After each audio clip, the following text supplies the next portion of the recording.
All right. I think I'm going to kick off any second now. We'll get going on this presentation today because you guys have been very prompt. I know it's a busy time of the year. We appreciate everybody coming at this time of the year, but it's always nice to be thinking about these things in January so you can plan your year ahead and think about where you might want to be going. So without further ado, first of all, I'll just tell you what we're going to cover today. We're going to be covering literally a sweep around the world. So we'll be talking about a little bit about the international process to start with very quickly. And then we'll be talking about all the different locations around the world. We're going to talk about things like what it's like living and working there, the type of roles that are likely to come up there. We'll talk about salaries. We'll talk about the cost of living. And we're going to talk about, we're going to give you a section of Q&A so we can actually specifically answer the questions you have. Feel free to add them throughout the presentation to the Q&A section. If you click at the top, you should see it as an icon. If not, there's three dots where it says more and then it says Q&A. Just add them in there and we will get to those at the end. But in the meantime, we're going to impart a lot of information to you. So hopefully it's going to cover all as much as possible as we think that might be of interest to you today. My name is Abigail Stevens. I am the founder and managing director of Think Global Recruitment. I have around just over 30 years of international accounting and finance recruitment experience. I myself have actually moved internationally. I've lived and worked in Australia, New Zealand, England, Scotland, and I've visited over 52 countries. So I have a good feel, and I do like to visit the companies and the places that we move people to, as well as meeting the people that have moved overseas. One of my favorite jobs is actually catching up with people after they've made their move to find out how they're settling in, because it's always good news. People love it. The international experience you gain is great. It'll enhance your life and it will enhance your work. It'll enhance everything, which is why we're so passionate about improving lives and helping people to make an international move. We do this as presentation and all of our webinars for free as something to give back to you guys, but also to help you prepare and help you feel like you know everything you need to do before making an international move. It is a biggish thing to do. It's a very exciting thing to do, but there's lots to think about. And there's lots of things that will make it go smoothly. And that's what we're here to help with every step of the way when we work with people. And just making it as great an experience as we can. We've last year celebrated 25 years of Think Global Recruitment, assisting accountants to move across the globe, which we're very excited about. And during that time, we've assisted well over 2,000 professionals to go to over 63 different countries. See, there's 11 I've not been to yet, and 128 different companies that's made up of. So it's all very exciting. There's a diverse opportunities out there for you guys, and that's why it's good to actually start thinking about it now. I'm going to start with some very basic things that are general across the board to help you. One is about salary packages. Companies that have recruited internationally before will pay you a fair salary, full stop. Otherwise, you're going to leave. One thing to think about, obviously, is that in different countries and different locations, there's a different cost of living. So the salaries aren't necessarily going to compute to where you are now. They could be higher, they could also be lower, but you still might end up with more money in your pocket. What you need to really think about is what's going to be going out that door. The biggest things that go out the door is usually accommodation and tax. So what we're aiming to do is make sure that you get a great salary, that once you paid your accommodation, you paid your tax, you've got enough money to live off and have a fun lifestyle. Companies pay that because they want you to stay.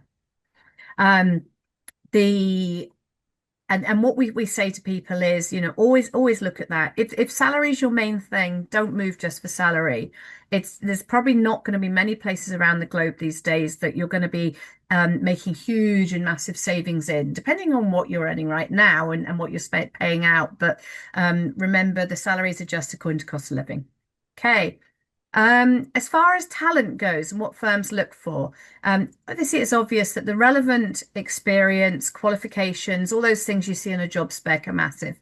The things that you might not see on a job spec, which companies are looking for, they will look for people that have at least 3 years experience. They're going to also look, though, for people who have make a cultural fit. If you've got examples of where you've dealt with people internationally, then that's really great because you're going to settle in and adapt very easily. They also look for people that haven't moved too often in their current jobs or have very good reasons for having to move jobs. Because for them, if they're going to be investing in you moving overseas, which is a big investment, they want to know that you're going to stay there. So if right now you're in a job and you're thinking about doing a couple of leaps around before doing an international move, maybe just rethink that out so that you can show stability on your CV and give confidence to your future employer. We're happy to talk to you individually on all of these cases, of course, as well. The other thing is the seeing that your visa ready, that you have got everything you need to make an international move. And we talk about that with you in other webinars, and we can you can find on our YouTube channel a really good webinar just talking about how to get yourself ready for an international move. The visa process, well, most employers will sponsor you for a visa. Not all, but many will sponsor you for that work visa when you're going to make your international move. And that includes paying for it. Sometimes, though, they're going to ask you to pay some of the incrementals up front, and you might get that, and then you get that back in your first pay packet.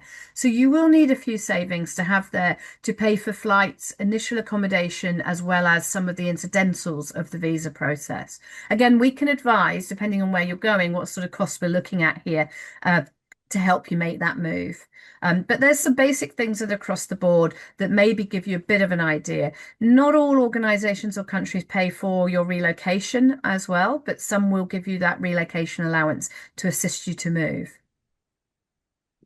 And before we go into lots more detail, I did want to also give you a market update. 2025, sadly, was one of the slowest recruiting years in decades, the slowest I've seen in the 30 years I've been recruiting. Hiring actively softened significantly across many sectors, with many companies being very cautious on growth and permanent roles absolutely subdued. Macro forces created these market headwinds. Geopolitical uncertainty, shifting of trade policies, those tariffs, the global political volatility, and also all of this just made businesses very hesitant to commit to new hires, including also technology and AI, which has reshaped the talent demand. Automation AI changed how organizations recruit and where they want to invest their money in, reducing some demand while driving new opportunities in tech-enabled roles. Hey, now the good news is that typically after we see a downturn or a slump in recruitment, we then see a nice market reset. And usually that can entail quite a lot of demand in people, in the need for people. So depending on the factors that slowed down the market in 2025, improving, changing, or being not as relevant to the people that are hiring, we're very optimistic that the market will strengthen by June, i.e., post the busy season that we're currently going into in many locations across the globe. And there'll be a demand again for qualified professionals. The companies will, as they start looking in the budgets, they're coming out of busy season. They have time to recruit and think about the year ahead. They're also going to be feeling a bit tired from being understaffed this busy season. So that will make them want to hire more people out there. So you're doing the right thing now, looking ahead and thinking about what can I do this year when the market picks up, or potentially for some of you now, to make that international move.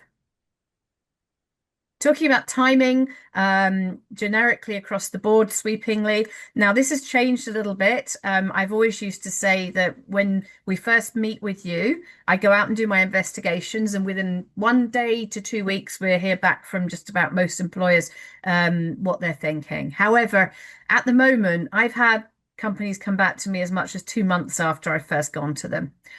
This is all to do with how the market has been. However, we're hoping the market will swing back to that up to 2 weeks to hear back from everybody. And then you get into the interview process, which again can take up to 2 weeks, usually 2 interviews online. And then your offer's made. That's when it gets quick, because when the company makes an offer, they usually want to hear back from you within 24 to 48 hours. Yep, 24 to 48 hours to make up your mind on that offer. However, it's not really that quick for you, because if you've been thinking about it for all the time before you applied, for those couple of weeks while we're getting application responses in, for the couple of weeks it takes for the interviews to go through. You should have by that point gathered all the information you need to make a very valid decision and know whether you're going to accept the job or not. And throughout that process, you can ask us any questions you need to know in order to make that decision. Then the visa process starts. Typically, visas take anything from 4 weeks to 12 weeks, but mostly I'd say 8 to 12 weeks, and probably in the current climate, 12 weeks. So you're talking about a bit of a time frame there before you make your international move, which again is another reason why we say start doing it now, and looking at the timelines and looking at this presentation is going to help you along that way. Okay, so um, we're going to do our sweep around the world next, and we're going to cover the various different locations across the globe. I'm going to kick off first with some of the locations, and then Tyson, my colleague, will kick in, and he'll be filling in the other locations. If we miss a location today you're interested in, it doesn't mean we don't recruit there. It just means that maybe in recent times it's not been as active, but please feel free in the Q&As to ask about it, and we will fill in that gap. Okay, so the mainland of the UK. We're talking about the whole of England, Scotland, Ireland, and Wales. Okay, I'm going to start off with talking a little bit about England. The UK offers lots of benefits, including a really solid infrastructure, great transport systems, good education, and safety in comparison to many other locations.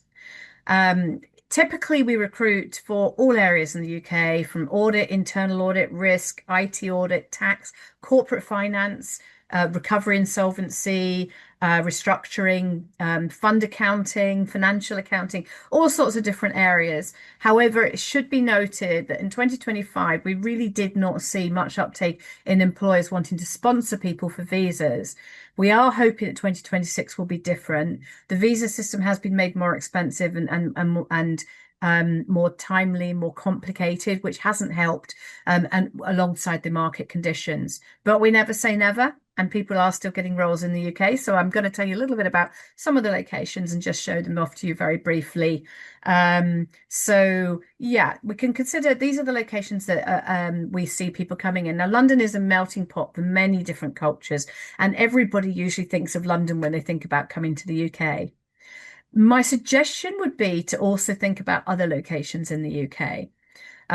London definitely offers some of the largest client bases, but there are other major cities in the UK offering really good different industry sectors, different companies of different sizes to work alongside.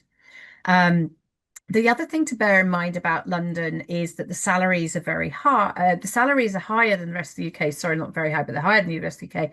But the cost of living is much higher. And we actually tend to see that you might end up with more money in your pocket living in a different city than London. London already has a lot of accountants there. There's a lot of people moving there from other parts of the UK. So you've got more competition to get roles. So always think about these regional cities, which include places like, well, these ones are very, very close to London. In fact, you could live in London and commute to them. You're going against the traffic if you do. So it's not such a bad way. And you're talking up to 30 minutes in public transport system, which is very regular and very reliable on the whole. And places like Reading, Gatwick, and Guildford are very close cities to the centre, to London, to the capital. We then would look at the big cities like Birmingham. Manchester's a good size. And then slightly smaller cities, but very, very easy to get around, very safe, very personable. Leeds, Bristol, and Newcastle. These are all places to have a think about and maybe do your research on. If you've really got the UK in mind, keep an open mind to what these cities can offer you. And here's an example. And throughout this presentation, we're going to give you a few examples of people that we've helped move. I know somebody for today, or at least a couple of you today, are coming from Ghana looking for jobs. This was Franklin who moved from Ghana to London. And he's reflecting on his international move. I'll let you just read that slide briefly. He never looked back. That's one thing. Okay, and as I mentioned, the UK includes Scotland. That's where I'm from. Well, I live in Edinburgh and I have done for 30 years. I love talking about Edinburgh and Scotland. It's the country I choose to live in. I could live anywhere in the world, and this is where I choose to live in. Most certainly in spring and summer in particular. It's a really nice place to be. The people are lovely and friendly. The countryside is absolutely amazing. Um, that you've got a vibrant community of people here, and it's only at the moment 4 hours and 20 minutes on the train to London, and it's going to get quicker because they're talking about faster trains coming in the future as well. So you've got a direct train down to London. You don't have to change, and to many other parts of the UK. You have direct flights to all the airports in London, in Southampton, and all over Europe. So it can be a really great hub to live in with a fantastic quality of life. I live in Edinburgh, the capital city, where financial services is pretty prevalent. It's a big sector for us here. Glasgow is known for its manufacturing and retail, and Aberdeen for its oil and gas. Again, the whole of the UK, each city has its own things it's famous for, but Scotland in particular seems to have three very diverse sectors, economies, and structures, and even architecture. I'm going to move on to the offshore UK now. This is a very, very popular place for accountants to move to. And it's also a popular place because there are opportunities that come up in the offshore UK islands. These are islands that are less than an hour's flight from the UK, including your takeoff and landing time, which actually probably a bit longer than you're in the air. You can get a boat to them as well. And they offer a great opportunity for a lovely lifestyle as well as good work experience. Typical roles that in the islands, the offshore islands we recruit for would be external audit, risk, internal audit, corporate finance, valuations, corporate recovery, insolvency, tax, and they do quite like you to have UK tax experience though, or potentially US tax experience if we're looking at tax in the islands. Um, there's they all islands also have their own favorable tax regime. So you pay less tax if you live in these islands. And I'm talking about Jersey, Guernsey, and the Isle of Man. Um, they're slightly different. The Isle of Man actually is the similar UK to UK tax, but Jersey and Guernsey are way less. Okay, so the Isle of Man has a population of about 84,000 people. So it's small enough to feel like a tight-knit community, but large enough to give you a range of opportunities. It just sits off the coast of England and above Ireland. So if you're off the west coast of England, you're sitting there above Ireland. That's where the Isle of Man is. It's the largest of the three islands that we tend to recruit for as offshore UK islands. And that offers you nice opportunities for hiking and a lot of adventurous things to do across the island. You can get a ferry from somewhere like Liverpool, and you can also fly onto the island. It's a British Crown dependency with a strong focus on the financial services sector because of the corporate tax rules mean that a lot of businesses want to invest and high net worth individuals on their input their investments via these islands. They have a TT bike races every year, which it's famous for. You might see that if you Google. And you can see here how large the island is and in comparison to the other two islands. There is a lower tax there as well, sorry, on payroll as well. Now, if you wanted to rent there, a one-bedroom apartment is typically costs about 900 to £1,200 a month in the main city, Douglas, the capital city. You'd pay a lot less if you were further out and you just get a bus into work, and then you can enjoy that. Daily living is great though because of you not having these long commutes that you might get in the UK, or if you live in somewhere like London, you could be commuting for an hour each way every day. You're just talking about 10, 15 minutes to get to your work. How wonderful is that? The first £14,750, and in fact, it goes up every year, is tax free. And then you've got a standard rate of 10% tax there. Then you've got the next rate up is 21%, and it sticks at that. There are benefits for married people as well. Channel Islands. Okay, so this is Jersey and Guernsey. They sit below London, below the bottom of England, the south of England, and France. So you're sitting in the ocean there. You can get boats to France, you can get boats to England, you can fly just about anywhere you want in Europe from there as well. Sometimes via London. There's lots of cheap flights. You will hear about cheap flights in Europe if you're not from Europe and the UK. And There's a lot of airlines servicing with a lot of competition. We have people like Ryanair, we have EasyJet. In the case of the Channel Islands, there's airlines like Loganair, there's Aringi, and a few others that fly and keep the prices down for us, which is great for traveling. You can see the difference in size between Jersey and Guernsey there. And in both population and in kilometers. So Guernsey is about half the size of Jersey and landmass, and but not quite half the size in people. Um, they are crown dependencies again. The crown dependencies mean that they are still a dependency on the UK crown. However, they have their own rules, financial services rules and regulations, and their own tax rules. The Channel Islands have a bit of a microclimate because where they sit, they're actually warmer than being on the mainland UK in the summer. You can have much nicer months there, which is good because they have beautiful beaches and you can make the most of those lovely, lovely beaches. They offer also the great work-life balance by being so close to work. You've got a 10 to 15 minute commute to get into the office. Some people actually have told me they're walking 5 minutes from the office, but you're all easily walkable, or you can hop on a bus to get to the office if you decide to live further away and get more money for your bucks, i.e., bigger property.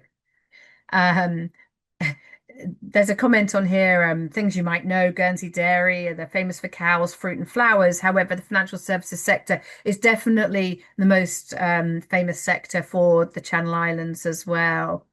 Um, so you get to live a really, really nice, friendly, personable, and safe lifestyle down there. The firm offices are not huge, so you can easily work for a big four firm, but not feel as daunted as you might do in, say, somewhere London, where there's thousands of people in one office. You've got more likely 100, 200 people in an office. So it's very easy to get noticed and to get promotions. It's a great place to be for all of those things, for an outdoor lifestyle as well. People enjoy golf, driving, surfing, shopping, football, all the outdoor sports people like to watch and participate in. It's all about well-being there, and people are very, very friendly. Tax there is capped at 20%. First 15,000 is tax free. It's slightly different in each island, so look up the yearly annual allowance for that. Typically, accommodation, you're talking a little bit more than you would in the Isle of Man. So you're talking about 1,300 a month for a share in a two-bedroom apartment.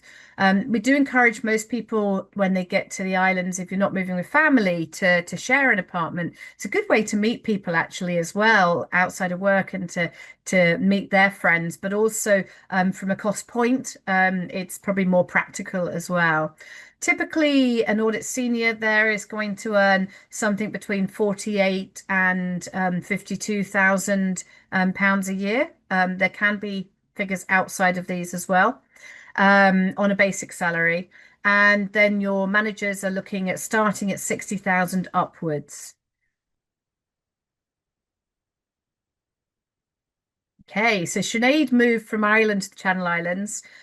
She wanted to live closer to her home initially, just to get a feel. And sorry, all Adelia moved from yes, and she wanted to do that. Now, also Adelia, she's moved from South Africa to the Channel Islands, and she's really loving the fact that she can go hiking. She takes long walks. She goes to the base. She has time to that. It's the other thing she told us was she has time to do it because her short commutes to work, and also the office hours and the work-life balance are a lot better there than you might get in a large metropolitan city. I've walked around the islands and I've seen lights out in the offices in busy season at 7 p.m. at night. Okay, mainland Europe. Okay, so one of the most exciting regions, steeped in history, many interconnecting flights and rail links make the weekends go great for traveling across the whole of Europe, which is fabulous. We see opportunities across Europe with an audit, internal audit, risk, corporate finance, corporate recovery, tax, IT audit, some financial accounting, some data analytics, cybersecurity, fund accounting, and in prosperous times, then you can also get jobs with just having the English language skills. Last year, we were seeing a lot more requirement for language skills because there was less roles, and therefore the companies can demand a more tighter skill set. However, we will talk through, as I talk through the locations, I can tell you the ones that in particular are likely to be happy with just the English language skills. Okay, so there is the one exception, obviously, that is always going to be very happy with English language skills, although they do have their own Gaelic. Ireland, typically, everybody learns English at school. And so English is the only required language, and you're still living in Europe. Ireland's a special place to be, especially if you stay long enough to get a passport here. Because if you do get an Irish passport, that lets you still work in the UK and it lets you work anywhere in Europe. Whereas if you have a UK passport, you can work in Ireland, but not the rest of Europe. So it's actually one of those golden passports. It doesn't just offer you a good passport, though. It's a beautiful country. They call it the Emerald Island for a reason. You can see the greenery there is absolutely superb. Um, we tend to get opportunities across the whole of Ireland. So you've got Dublin, Cork, Limerick. They make up, those are the bigger cities in the Republic of Ireland. However, there is also Belfast, which is up in the north of Ireland. Belfast is part of the UK, which is a little bit confusing, but because it's based on the island of Ireland, but it is a British territory. So if you were living there, you would get a British passport from living there. Um, Now, the good news is, though, there is free travel between the north and the south of Ireland as well. Dublin is the capital of the Republic of Ireland, and that's where you'll see most of the financial services sit, whereas you'll see all the different sectors across the whole of the other cities and Dublin itself. Renting a one-bedroom apartment in Dublin is quite expensive at the moment, and you can pay anything from up to like €2,000, 1,800, €2,000 a month. And but if you get a flat share, that's for a one bedroom, for a one or two bedroom. If you get a flat share, you pay half of that. Okay, so remember, if you go in there, you're always halving what you need to pay. An audit senior will get anywhere between 50 and 60,000 a year. In Belfast, it's a lot more affordable though. So your cost of accommodation in Belfast probably about 900 to 1,200 a month. And with lower prices for everything else that you're doing there. But the salaries then come down to around your 40 to 45,000 sterling as opposed to euros. Hopefully these are all making sense to you. When we work with any of you, we will give you more salary information and cost of living. If you get an interview, we'll be sending you lots of information to read up on that to make sure that you're happy with the salary. But remembering what I said earlier on, that any employer that's used to employing you internationally will pay you a fair salary that gives you a good lifestyle. Otherwise, you're just going to leave. Okay, alrighty. So, and this is Lewis, who moved from Brazil to Ireland, um, and he's also never looked back having done this. Okay, going to move on to Luxembourg now.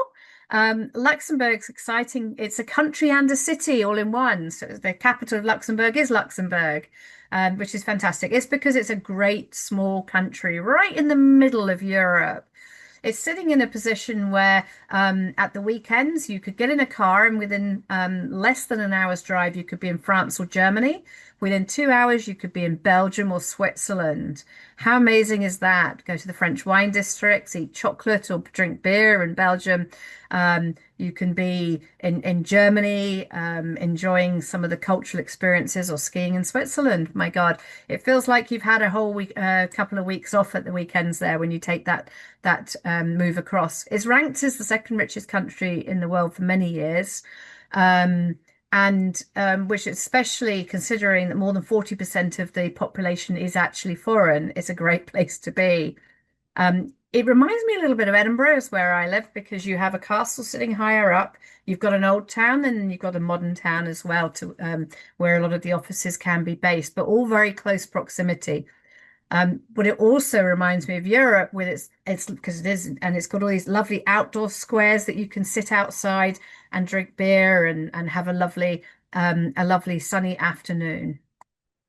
Typically accommodation, one bedroom apartment there, you're talking about 1,800 to 2,300 a month. Um, it can considerably less though if you live in the neighboring towns of France and Germany. An audit senior can expect to earn between 55 and 65,000 a year euros. And here we have Ali's story. Um, and he's talking about the public transport system, the diverse community, and easy travel to get around.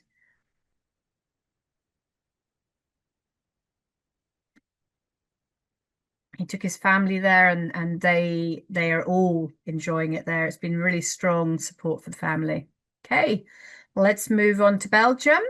Belgium's bordered by the Netherlands and Germany. It's known for its beautiful chocolate and craft beer. It's also known as being the center of the European Union and NATO. So a great place to be centrally, where a lot of people will fly in and out that are very important within your businesses that you work in, and it's great for networking globally as well. The city has a medieval and modern side to it. I've been to Belgium on many occasions, and I can tell you it's a beautiful city to visit, particularly the medieval parts of it, but the modern parts are also great um, as part of the Union. Um, the country split between Dutch, German, and French-speaking regions. But because of that, many speak English as a common language. And because it is the centre of the EU, then it has to be English. And many people speak English there. We have assisted, though, French, German, Dutch, and Afrikaans speakers move to Belgium more than many others because that's always going to go down well within the country if you have any of those language skills. Rent for an apartment in the city centre is just 1,100 to 1,400 a month. And then other cities will be lower rents as well, like Antwerp and Gwent. The day-to-day living is more affordable than, say, London or Paris, with great healthcare. And I can vouch that the public transport system is very good as well. An audit senior can expect to earn, say, around 50 to 60,000 euros a year with generous holiday allowances, pension contributions, meal vouchers, in many cases, company cars and transport subsidiaries. The packages, and this is a good example here and in many European cities, the packages can be very different. So don't just look at the basic salary when you're looking at some of these countries, because they make up the packages to give you the best tax advantages. And you may find that you're getting things like in Luxembourg, luncheon vouchers, which are tax free, and they're a way of giving you money tax free. You can find in Belgium things like the car allowances, etc., which are a great way to pay less tax. And you can also look at the number of months salary you get a year, because in some of these countries you get a 13-month salary a year as opposed to just 12. The Netherlands, a lovely, fun, vibrant mainland European location, really well connected by flights globally. A lot of people will fly through Amsterdam to get from A to B. So you may well know already how connected it is, but it's a great hub for getting across Europe. It's also known for windmills, cheese markets, canals, and bicycles. Everywhere you go, there are bicycles. If you're living in the cities and you want to go to work, most people don't have a car. There's no point. You can just hop on a bike, cycle along the cycle paths, and be at work very quickly without being stuck in traffic. Dutch people are absolutely super friendly. Um, you could live in the bustling Rotterdam with its vibrant nightlife, or you could live in Utrecht, which is historic beauty, or Amsterdam, the capital, with all its lovely canals. It's an absolutely beautiful place to be. You will hear English mostly spoken on all the streets. Although again, Dutch and Afrikaans is great. Last year, we did see a demand for the Dutch language skill, whereas in 2024, we moved an awful lot of people there that only spoke English. We are hoping that 2026 is going to see it opening up again later this year. In Amsterdam, you'll probably pay for a one-bedroom apartment around 1,600 a month. Rotterdam and Utrecht are lower at 1,300. The public transport is excellent, and obviously a cycle is going to save you any commuting fees to work. Audit seniors can expect, oh, I don't know, 50,000 to 60,000 a year in euros. Um, the Netherlands also offers, when you first get there, a 30% tax rule, which is eligible for expats. So it means for up to the first 5 years, you get 30% of your taxes tax free. Your income is tax free, I should say. That really boosts your net income. You might note I've been quoting audit senior and manager level salaries for all of these. The reason we're doing that is just to compare apples with apples.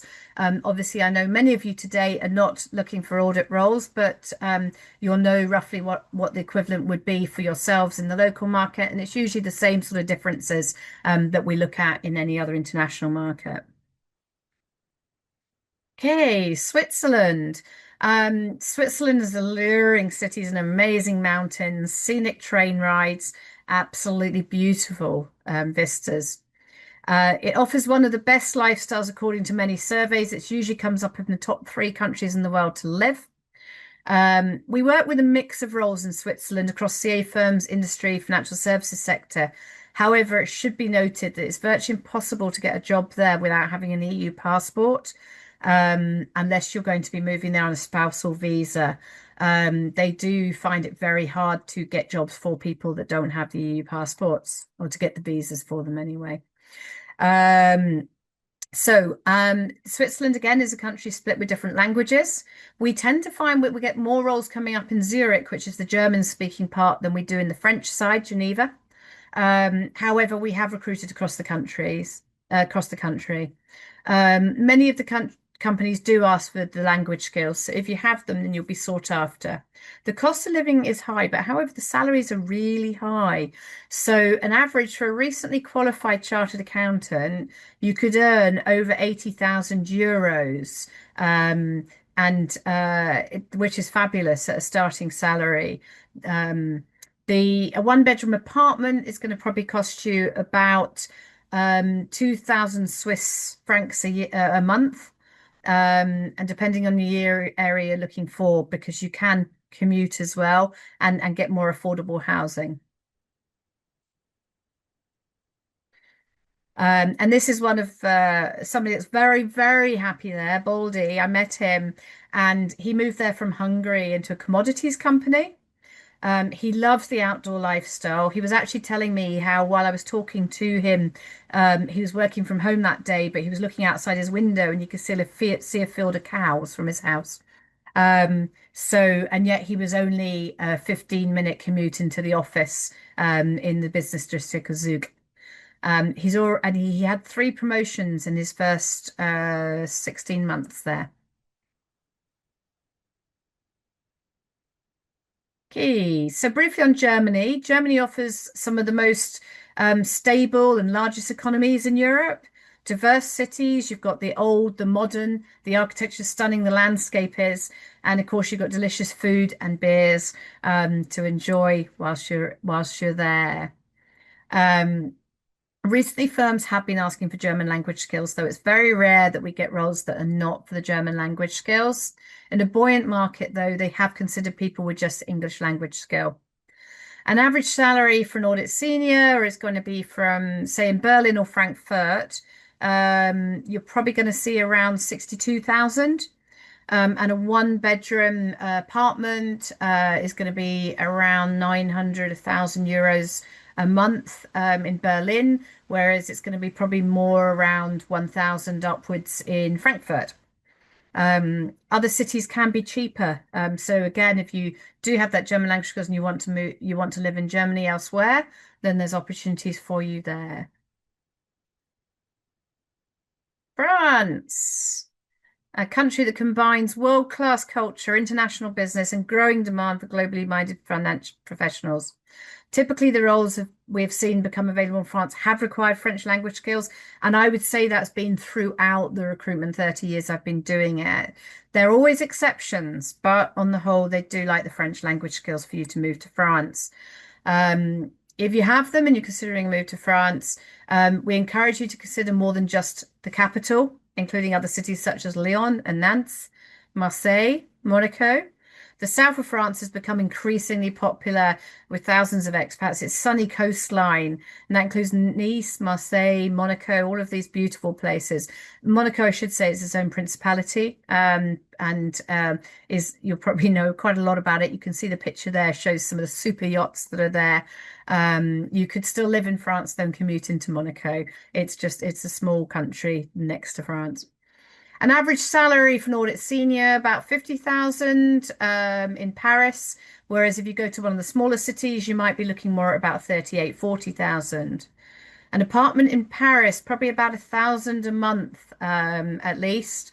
It's not uncommon to see studios 1,200. Whereas in Nice, you could be going as low as 600 a month. So big differences across the country. Scandinavia, which we're talking about Norway, Sweden, and Denmark. These countries are known for high quality of life, social equality, and stunning natural beauty. Some also, we can also include Finland and Iceland under the broader Nordic umbrella there as well. Um, English speaking professionals can get roles there. We have seen roles in audit, risk, tax, and ECG, particularly in multinational companies, big four firms, financial services, and tech-driven businesses. There's a lot of oil and gas in some of the region as well. The cost of living, it's not the cheapest to live in. A one-bedroom apartment in the city centre can cost a lot, maybe £1,500 a month in Stockholm in Sweden, slightly more in Norway and Denmark. The salaries, though, you're talking around maybe 60,000 upwards in Sweden and Denmark, and 70,000 upwards in Norway for a recently qualified accountant. Um, it's certainly somewhere to consider for a blend of natural beauty and also a range of weather between really nice and sunny to the night to snow in the winter. I talk a bit more about Malta because Malta is a very popular location, a very realistic one for anybody to move to that's a qualified chartered accountant. Um, Malta's an island in the Mediterranean with big appeal for international professionals because it has over 300 days of sunshine a year. There you are, based in Europe, but still in a sunny location all year round. How wonderful. It has a laid-back lifestyle, an enviable quality of life, and English speaking is the only requirement. It's culturally rich with a strong expat community, making relocation smooth and sociable. You can get flights all over Europe from Malta and very cheap ones. I can fly directly from Edinburgh very, very easily and quickly. It's nestled in the middle of the Mediterranean, as I mentioned, and it's been used as a film set very often for many films. It's also known from prehistoric cities and temples, and it's got a very romantic lifestyle to it. Um, I've been scuba diving there as well. It's fantastic for beaches and diving. It's a financial hub with lots of financial services work, iGaming, and fintech and fund administration are the main sectors that we see there alongside the tourism industry. It is affordable and the cost of living is lower than most places across Europe, which means the salaries are actually considerably lower than you'll see in some of the other cities. So please do your research before committing to Malta. But there are definitely opportunities there, and we're still recruiting right now for opportunities within audit on Malta as we speak. Typically rent, if you're going to be in the big fun expat places like Valletta or Julienne, you're probably talking about 1,000 to 1,300 euros a month. However, you can also find places nearer the office for about 600 euros a month. And you can always visit those places at the weekends. Your typical salaries for an audit senior are going to range from 35 to 45,000 a year. Um, but the tax is also quite low there, so that can offset the elements for you as well. It's ideal for looking for you if you're wanting to fast track your career, you want to get a job in the sun and a better pace of life. a better work-life balance, then this could be the location for you for sure. Gibraltar. I'm just going to quickly talk about Gibraltar as my last European location, and it's a tiny British overseas territory. It's actually got a 1 mile strip of land off of the Costa del Sol coastline of Spain, which joins this region. It's a small area. It's not an island because it is attached to Spain. It's the benefits of being there is it's an English speaking environment, but you're on the coast of Spain, so you get to go into Spain and experience the Spanish culture. You get the beautiful weather. Again, it's sunny most of the year round. And you're not too far from Portugal either. When you're on the island, you'll find that it's got this very British feel about it. But it's also got good tax incentives for businesses, which means there's a lot of financial services there. It's a financial hub, as well as a gaming hub as well. There's big four offices there. There's some medium tier firms there. Fund administrators, insurance companies, trusts, fiduciary firms, are all also there. We typically get roles in audit, risk, compliance, tax, financial controlling roles as well there. We've had a whole range. And many of the firms will look at talent with international experience, especially coming from the UK and Europe or South Africa. The cost of living is moderate for the region. Renting a 1 bedroom apartment, you're talking about 1,200 on in Gibraltar itself, to 1,500 a month. However, some professionals decide to live in Spain where it's a lot cheaper than that, and then you just drive across every day. There's a little bit of a queue to get through immigration, since Brexit happened, but you can do that and then go across and experience the lower rents and the lifestyle of Spain. So yeah, you could pay as little as 600 to 750 euros a month in nearby cities on Spain. So very cheap. An audit senior typically, oh, and you own pounds. It is the pounds being a British territory in Gibraltar. So you're earning something like 40 to 50,000 a year there. There's no VAT though, so when you're buying goods, you don't have to pay any goods there, and the low income tax rate makes it pretty good. You can also many roles offer the private healthcare and relocation support, etc., which can also make it quite appealing to be there. If you're going there and stay there for several years, then you can get you then get the ability to have a British passport.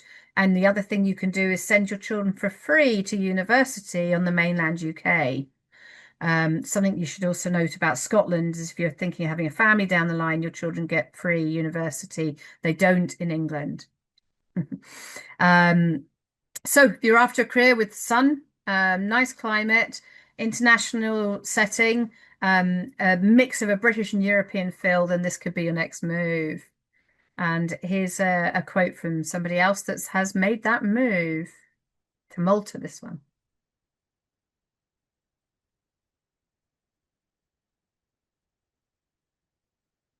And the last region I'm going to cover today before I hand over to Tyson is the Middle East.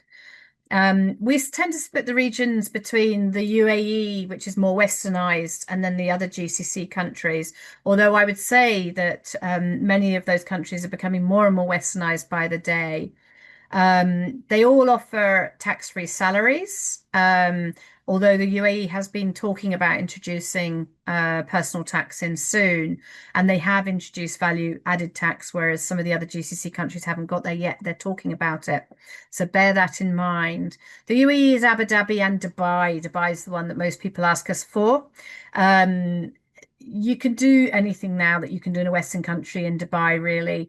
Obviously, bearing some caution to local traditions, but women can wear whatever they like to wear there. You can buy and drink alcohol anywhere now. It's become more, even in the last 2 years, I've seen massive changes there. My brother and his family live in Dubai, so I am very regularly in the region, and I enjoy the delights that the city has to offer. But one thing I do note is every 6 months when you go there, it looks different. So very modern cities that look absolutely brilliant.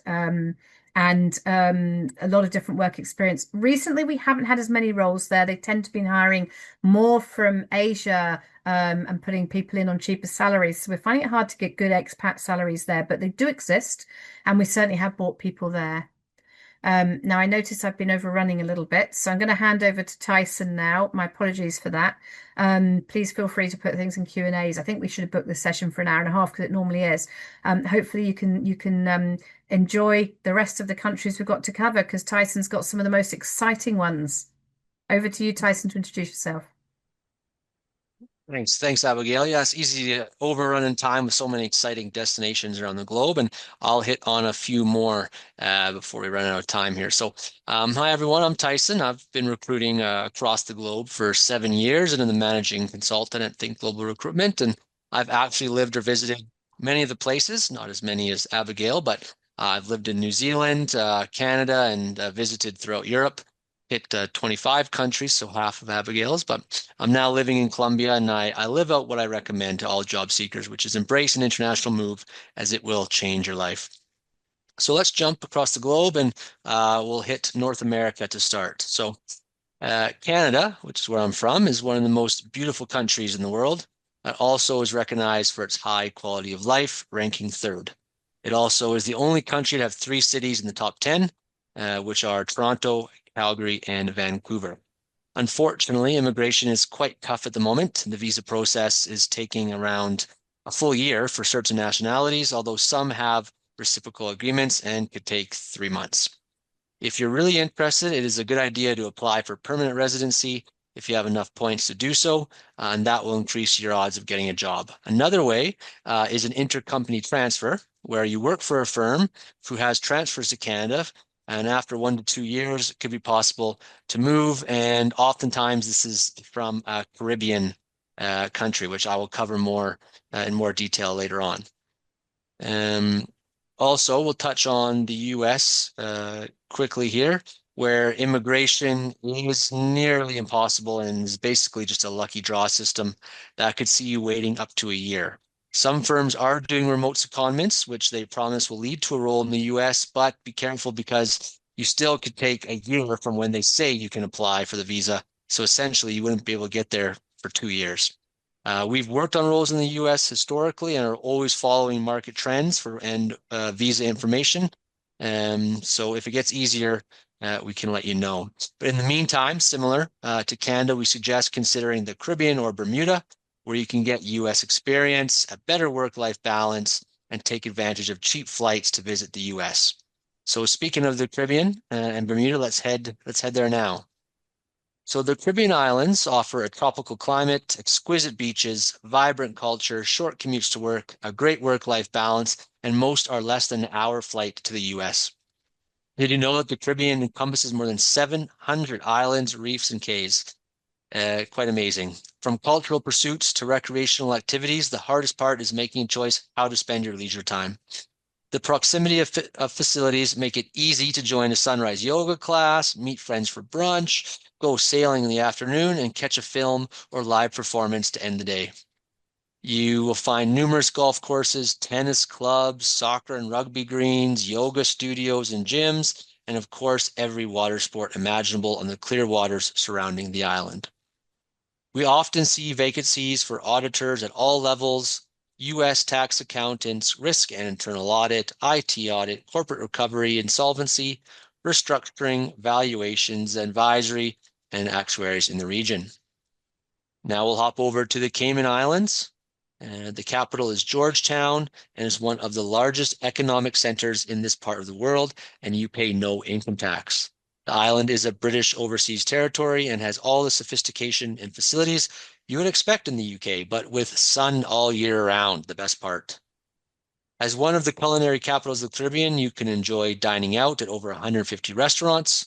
And for those moving with family, the education system is highly regarded on the island as well as healthcare. Fairly easy to get around. There's public bus services, or do what most islanders do, get a scooter or ride a bike. The cost of living is generally higher than in the United States and Canada and the UK, as most commodities are imported, but the salaries do reflect that.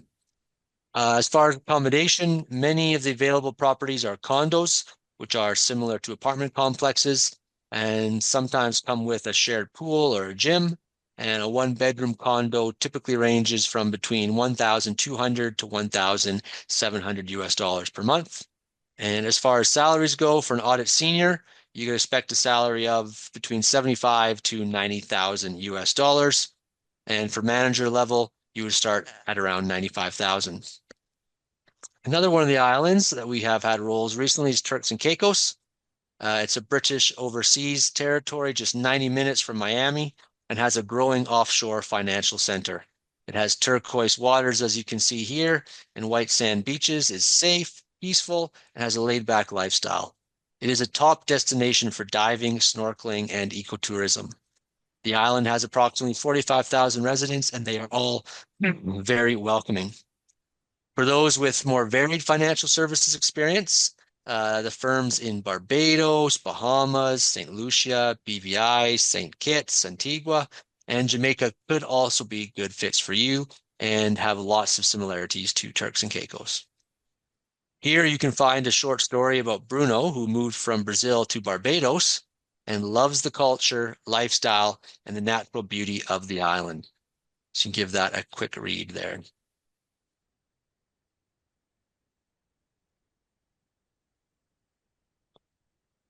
Now, Bermuda is technically not part of the Caribbean islands, but is an island in the north of the Atlantic, north of the Bahamas and the Caribbean, and is actually level with New York. It's actually just a 2-hour flight to New York, Boston, or Toronto, and sometimes you get to visit U.S. clients if you're based here. It's a British overseas territory as well, and it has around 64,000 people, with the capital being Hamilton, which is a vibrant city and the cultural and commercial hub of the island. Buildings in the city are painted pastel colors and have white roofs formed of native coral. Bermuda cuisine are flavors blended from influences in the Caribbean, British, West African, Native American, and Portuguese. A lot of roles in Bermuda require insurance or at least other financial services experience, as it is a well-regulated jurisdiction for insurance and is referred to as the world risk capital. It's also considered a tax haven with no corporate income tax. Getting around Bermuda is also very easy. There's fantastic public transport around the island, and don't be surprised if you see your partner or director traveling on a moped, which is the locals' choice of transport. Here is an amazing overview of how Amy moved from Ireland to Bermuda and is loving the short commute of only 5 minutes. Oh, that sounds great. How laid back the island is and the weather. And she's meeting amazing people all the time, which is another highlight. All right, so now we will head all the way over to Australia, which is a dream destination of many. It has a relaxed outdoor focused lifestyle, and you have many options when it comes to beaches, hiking, or diving. I mean, the Great Barrier Reef is right there, and it is stunning. There's excellent cuisine and lots of amazing festivals if that's what you're into.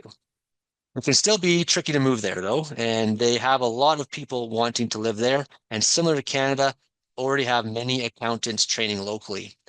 They therefore, I'm going to sneeze here just a second.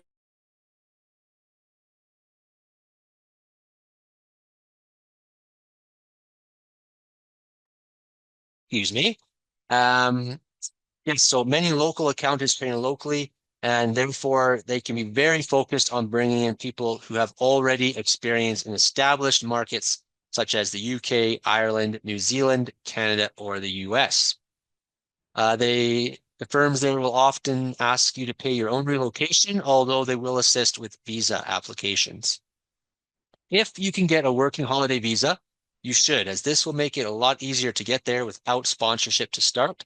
So check and see if you're eligible to apply for that based on your home country. Lots of information can be found online. If you meet with us, we can also share a little more details. And Australia is home to a number of popular cities and has its own unique character and attractions. Some of these popular cities, which we've generally had opportunities in, include Sydney, Melbourne, Perth, Brisbane, Adelaide, and Darwin. Sydney and Melbourne are more financial services, experience focused, as well as other sectors. Perth is known for oil and gas, and salaries and the cost of living vary greatly across these cities, with Sydney and Melbourne being the highest. Seniors will look at salaries around 90,000 Australian dollars, going down to around 80,000 in cheaper cities. Managers starting from 90 to 110,000 in Sydney. We encourage you to consider other cities across Australia. The cost of living can vary quite a bit, and the salaries don't drop as much. So your money can go a lot further in some of the other cities. Sydney rent can be from $600 per week, which is 130% higher than, say, Cairns, or 70% higher than Darwin. Brisbane actually is hosting the 2032 Olympics, and although that sounds quite far away, the city is still undergoing infrastructure enhancements, making it one of the fastest growing cities in Australia. Abigail actually spent 2 weeks in Adelaide recently and absolutely fell in love with the area. Darwin, another place that we have recruited a number of roles, it offers more of a friendly, family, smaller city with close proximity to Asia and has incredible national parks. If you're an outdoors person, that is definitely one of the better cities to be looking into. Here are some locations you may not have considered.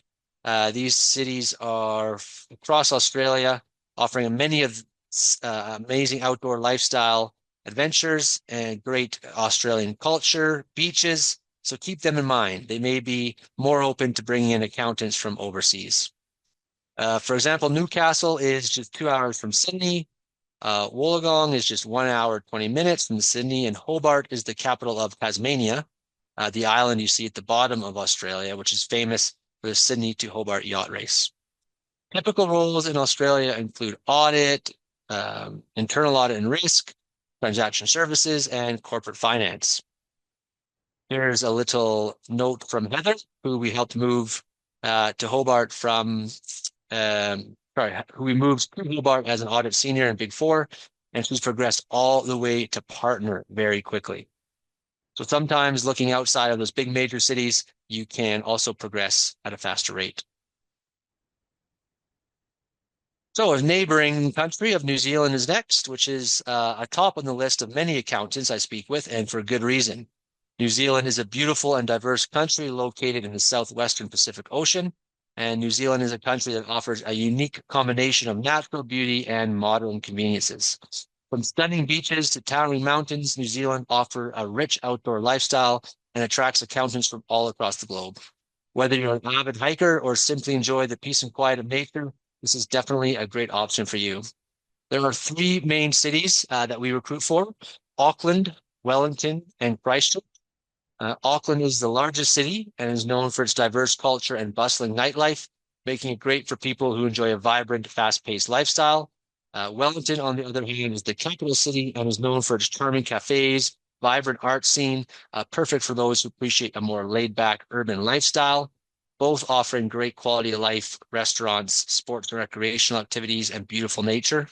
Christchurch, which is on the South Island, on the East Coast, and has many natural wonders nearby to be explored. And we actually just recently placed somebody from the UK into Christchurch, and after the first few months is just absolutely loving it. In terms of cost of living, New Zealand is relatively affordable compared to other developed countries. It can vary in the city, but on average, it's possible to live comfortably in New Zealand for around 70,000 New Zealand dollars. As for the cost of housing, the average cost of a 1-bedroom apartment in New Zealand ranges from 900 to 1,900 New Zealand dollars, depending on the location and the type of apartment. This can vary depending on your lifestyle and the city you live in, but generally it's possible to find affordable housing in New Zealand. Finally, the typical salary of an audit senior would be between 70 to 85,000, and this varies on your experience in the company you work for. And here's a quick blurb from Gina, who moved from Scotland to Auckland, and she loves being so close to many different adventures, and the weather is fantastic. I've also lived in New Zealand for 2.5 years, and I can definitely agree with her. It's one of the best places I have ever lived. So back to Abigail for a few Q&As. So yeah, thanks for that. Excellent. Well done, Tyson. You did better than me with the timing. Oh, You may I well have spoke pretty noticed, fast. anyone listening today might have noticed that we updated some of our story slides, and we were telling you about another story. So you got two for the price of one there, which is what both Tyson and I did. We have so many good stories about people who've made an international move. You can find them on our website in the news section, and you can keyword search if you want to find them about the locations that you're wanting and are interested in. So our Q&A session, we do have quite a few questions to get through. Many of you put them in chat, and some of you put them in the Q&A section. So we'll slide through them, and please feel free to add them in the Q&A section going forward if you possibly can. Then that would be great.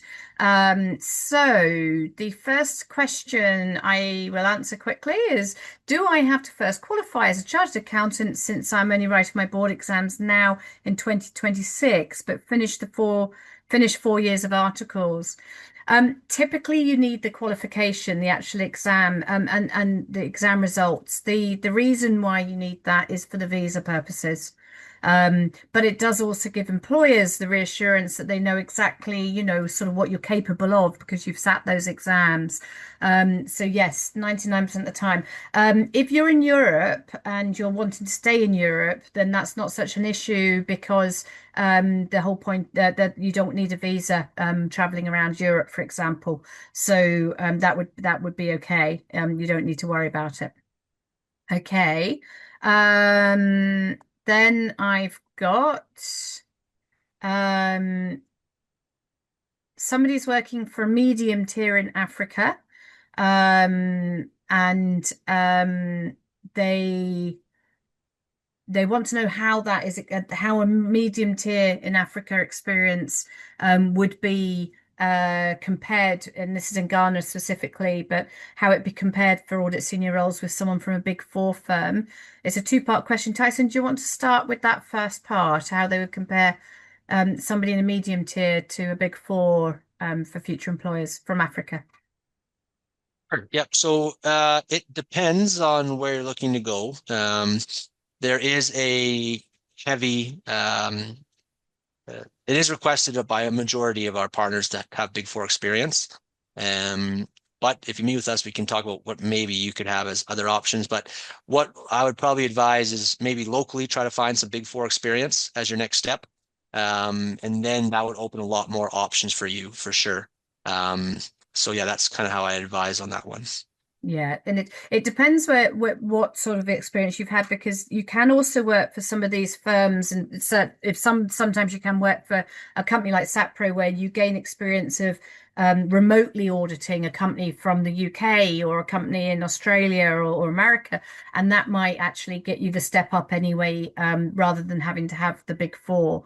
It depends on the work you're doing, how you're doing it, and those types of things and the clients. But Tyson's right, and particularly in the current market, unfortunately, they've been swaying towards big four. They don't always. Okay. And yeah, so somebody else has just said the same thing about they're not qualifying till the end of till September 27. They've asked about the recruitment timelines. The as far as the qualification goes, you do need to have the actual, qualification to put the visa application in. So you would probably need to look locally for temporary roles. You might get those remote roles again with places like SAPPRO, etc. Um, some companies, once you are qualified and while your application's in, will hire you remotely as well to start with that same business that you're going to be moving to. Um, and gosh, this person's got lots and lots of questions. Um, what what markets and countries currently have the highest demand for ACCA qualified? ACCA now, to be honest, anyone that's asked us for qualified accountants will accept ACCA as well as CA. There was a day, there was a time when it was the CA was asked for more often than ACCA, but now Everybody does, which is good news. Okay, and what level of post qualification? Well, it depends on the role you're looking for. So long as you've got at least 3 years experience, audit senior roles should be open to you, plus your qualification. Managers typically in many Western locations have at least 6 years experience. I know in say like South Africa, you might be promoted to manager on qualifying. You probably would be asked to take a step back down when you move internationally if you have a quick promotion to manager, because the companies do like to see you having, a little bit more experience globally. Um, okay, Tyson, beyond having the ACCA qualification, what additional skills or certificates, IFRS specializations, data analytics, etc., caseware, would people want to make you stand out on the overseas market for audit? Well, I think with the current times, anything in AI, automation, digital audit would go a long way, so that you are keeping up with trends. So there's lots of different ones. I can't say anything one specifically in that way, but anything around data analytics tools, I think would be very helpful to focus on that. And anything to do with AI, technology, that would be my focus. Right. Okay, I agree. And then the accounting standards, IFRS, US GAAP, PCOB, all highly needed across the globe. Tyson, is it easy to transition from audit senior to a non-audit role, or is it more advisable to go from audit senior to audit senior roles? Yeah, definitely it's going to be a lot easier to go from audit senior to audit senior roles. If you're going to be moving into a new country, new regulations, to also be changing industry and role responsibilities is going to be near impossible. So if you do have a long-term goal of moving into industry, you will have to get some local experience at the audit senior level if that's what you're at, for multiple years before considering industry opportunities. Yeah, absolutely. And you'll find it's easier yourself as well to make the move in the devil. You're going to be moving house, you're going to be moving country, and you're going to be changing jobs. And there are a couple of things, changing jobs apparently and moving house are two of the three most stressful things you could do. Getting married's the other. So if you're going to be doing them, do it with the devil and you'll probably find that you can then make a leapfrog out of that. For someone who has 10 years experience, 5 of which are senior management in manufacturing, would they have better odds to get a job? I don't know odds compared with what, but um, if you've been in senior management in manufacturing, i.e. not in accounting practices, the answer is no, unfortunately. There are a lot of financial management accountants out there on the market in local facilities and employers tend to hire those people from the local market, not internationally. So it's actually easier to move when you've been in an accounting practice than it is to move out in industry. And there's more roles in practice available because they're used to hiring internationally. Hopefully I've answered the question that you meant to pose. Tyson, hang on. Somebody's been quite specific, actually. Actually, I think we've already answered that question in other answers, so that's okay. Mm. Um,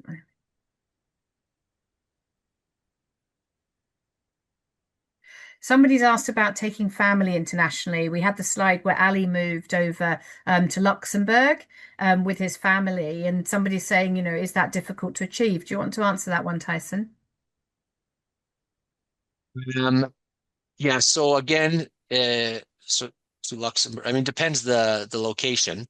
Um, and so yeah, again, depends on the location. Sometimes people look at and the person who secures the role moving first, settling in, before bringing the family over. Um, at more senior levels, at manager, senior manager, it might be a bit easier to bring family over at the beginning. At audit senior level, might be a bit difficult to do that right away. And some countries are, due to visas, require the job holder to be there for a year first before bringing family over. So it just depends. But to give you a simple answer, eventually it is possible. It just the time framing might be different in each location. Yeah, and it's worth thinking about, jobs for your partner. We always ask when we meet with you about your family situations because we can advise on that, and we'll find out, what does your partner do, and make sure that there is going to be a location where your partner's going to get a visa, can work, your children can get to a good school, and all those types of things. But it varies location to location and your circumstances as well. And for example, like in Bermuda, you can't take more than three children with you anyway. Two children, I think it might be actually, because there's not enough places in schools. Things to think about. Okay. So somebody's asking me about English language proficiency. So this is for the subclass 190 nomination in Australia. If your qualification assessment in English, like to help. Right. So yeah. So basically, for Australia and the UK, if your country's first language is not English, or the country's divided, they tend to ask you to either take an IELTS English language test to prove you are proficient in English. And it's not by any means actually, super fluent, but it's still, you need to pass to a certain level. Or otherwise you need to get the 5 years of education needs to be written up that you sat it in an English environment, the English language. And your universities should usually give you a letter just giving you permission, confirming that you studied English. So that's the alternative to sitting the English language test. Um, so somebody wanted to know how to have a conversation with us. I'm going to put in the email address to send your application to. You can also find jobs on our website. Bear with us right now because there's not been as many jobs in 2025, and this year hasn't quite kicked off yet. We are meeting those that we believe we can assist more quickly, and then other people you might get asked to, we like your details, but we haven't got anything for you right now. Can we keep them on file? And then we'll come back to you. But if you have specific questions for us, then feel free to put them on an email and we'll try and answer them. And also do use our YouTube channel and our future webinars to gain that information that you might want to know. Okay, so we'll keep going on these Q&As, and thank you for staying around, everybody. We will get to your questions. We'll stay for another 10 minutes. So somebody's in the process of applying for a skilled worker visa for Australia. Fantastic. If you can get your own visa, then it will make life a lot easier. And the skilled worker visa for Australia is, it's all laid out very nicely on the website how to apply for the immigration in Australia. Um, they want to know if we can help. Somebody based in South Africa. We can help. It depends on your experience. So if you would like to apply to us directly, and then we can answer that for you and let you know. I will also put in chat our own email addresses as well, so we can help you out with that. Um, if someone wants to move to Ireland but is in Africa, moving with a oh, will moving to another European destination in the meantime help the chances should they fail to secure a role in Ireland? Tyson, Um, Sorry, where's that one? it's the second one down. If one wants to move to Ireland, for example, but is in Africa, it's on the Q&A section, sorry. We'll move to another European destination. Okay, I'll answer this one in the meantime while Sorry, you find the I Q&A can't. section. Yep, It's I top can't right. click in for some reason. Oh, Sorry, go ahead. okay. That's strange. Ah, okay. But the answer for this one, yes, if you don't get into Ireland, it depends where your experience is at the moment. But for any location, oh, sorry, you're in Africa. Yes, I would say, yeah, if you can get into another European location, absolutely. Somewhere like Malta might be a very good move for you because you're then going to be working in Europe and you'll have European experience, and that gives you more options across the whole of Europe and the UK once you have that type of experience. Very similar client portfolios, etc. So yes is the answer to that. Um, there's another one here about Ireland. Has there been a lot of movement to Ireland in the past year or so amongst companies? Okay, yeah. This is somebody who's from South Africa. and they wanted to know if they about getting jobs in Ireland. The last year, South Ireland changed the rules where before it was much easier to get a work permit for a South African. They've made it harder. I have got somebody, we moved there fairly recently. She started a job there and everything, but it took a long time for the visa to come through. They are trying to tighten up the system on that because she literally applied in the transition period between when it was easy and not easy. But it is possible to get a role there. Absolutely. Please do send your details to us and we can have a chat to you about it. Um, what's the main reason somebody chooses one location over another? Somebody heard me, this person heard me mention that the person needs to show stability in terms of moving jobs. How long should one stay in an organization to be considered stable? Okay, so two questions there. First question about why people choose, what reasons do people give us, Tyson, for choosing one location over another? Well, there's many, but there's weather, work-life balance, um, safety, well, there's many more. Commutes to work, um, yeah, cost of living, quality of life, access to like if you like to travel a lot of different places, some places are easy to, if you're in Europe, it's a bit easier to travel across different European places than it is, for example, if you lived in Bermuda, you're not going to be able to go travel to Amsterdam on the weekend, but you could travel to other Caribbean countries or the US. So it depends where you want to travel and visit. Um, yeah, I'd say those are a bit progression opportunities. Um, yeah, I Brilliant. probably missed a couple, but yeah. Yeah, no, absolutely. But sometimes for lang to learn and improve on language skills or cultural experiences, be near family, I'd say that's not in a nutshell can be the reasons. Stability. Typically, companies still are looking for like you being in your job for at least 2 years, your previous job, or jobs. If you've had a couple where you've been in there for 3, 4 years, and then maybe you've had one or two recently that aren't as stable, it's not the end of the world, but you do need to show at least somewhere in nearish times to show some stability there. And or have good reasons as to why you've moved between jobs. I'd put them on your CV as well. Yeah, make it clear to people so they understand.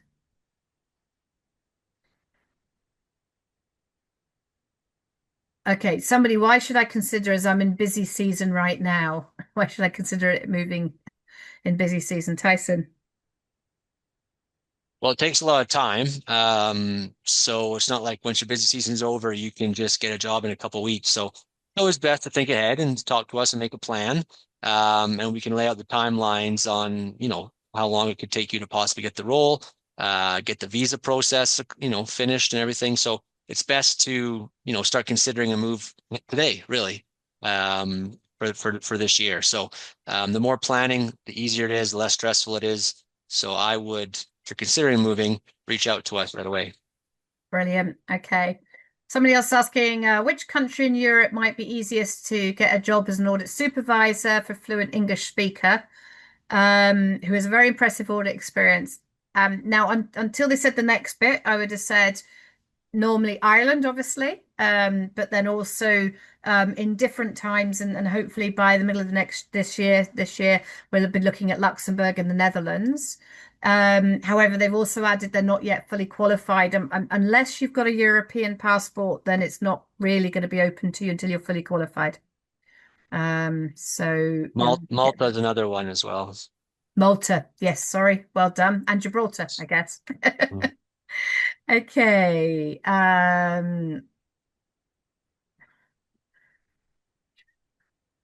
When can we expect feedback on roles that are open? Additionally, what is this? Okay. When can we expect feedback on roles that are open next? Well, that's when they're open. So, sadly, we're all a little bit in the dark as to what, basically what this year is going to look like compared with last year. But as I mentioned, if you were there at the beginning, maybe you weren't, that the market, we're hoping that by June it will pick up, and that will be after busy season where we're going to see the companies actually giving us, an idea of where they're going to be recruiting and when they're going to be recruiting this year. Um, there are roles we do know will be coming out in, say, Bermuda, the Caribbean, and the offshore islands, and they tend to start recruiting properly around sort of May, June time, June. Whereas at the moment they would look at British and Irish accountants moving to them already because the experience is so relevant. Um, and the okay, yeah. So I'm going to just move on. We've just got a couple of minutes left. Not too many questions left now. Has MBA been a limiting factor in the overseas recruiter, even if you have um no, if you've got an MBA plus the ACCA, not a problem at all. But the ACCA is what they really need for the visa purposes. An MBA is not going to limit you. It doesn't, MBAs don't give you more money or more likelihood to get jobs on the whole. They rate them quite highly in the Middle East and America, but other countries, it doesn't tend to get you the job, but it does get you noticed when you are in the job because it's a really good foundation of experience and ways of seeing things that get you promoted.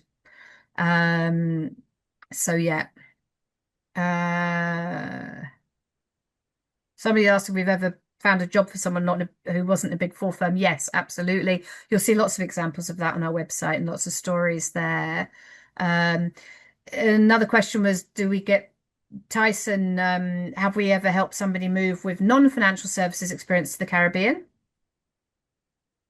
Yes, there's significantly less roles. But yes, there is possible. We've had the roles. If you have experience outside of financial services, it helps a lot if that is PCAOB, SOX, US GAAP experience would go a long way. Um, but yes, it is possible to have enterprise corporate client experience and still get a role there. But I'd say yeah, there's probably like 1 out of 20 probably are, I mean, I don't know, maybe 1 out of 10 are non-financial service focused. Yes, yeah, absolutely. Yeah, there's few, but there are some. And the smaller islands, definitely. But there can be more mixed. Okay. And then the last question, somebody's just saying, a very good question actually. They come out of articles in October, so can they only start looking in November because that's when they're fully qualified? No, you can look in advance. You can look when you're fully exam qualified, before you're out of articles because you've passed your exams and companies will then consider you. And in some countries they can actually even get you the visa with just the notification that you've passed all your exams. Sometimes you have to wait a bit, but they will start talking to you. If you've got UK and Irish experience again, and you've got one exam to sit, your first time passes for everything else, and you've got a good track record, some companies might even speak to you before you're fully qualified, which is quite amazing. So yeah. Um, I think we have answered just about everything in some shape or form, that's been sent to us today. Again, we hope you've enjoyed the webinar today. We'd love to hear from you what you'd like us to cover in future. We have covered every part of the process of applications, and we will do a sweep of that again this year, from applying for jobs to getting a CV right to interview, doing the best interview possible. We will do more focuses on certain regions of the world as the market picks up and those regions start recruiting. But we're open. We would love to hear from you what you'd like to hear from us. Any last words from you, Tyson? Nope, but just other than it's the start of the new year, and it's always a great time to be planning early, and definitely a lot of exciting opportunities ahead. So looking forward to hearing from some of you, hopefully, and working with you. Yes, absolutely. Thank you, everybody, and enjoy the Thank rest you. of your evening, morning, or wherever you are in the world. Bye-bye. Okay, bye.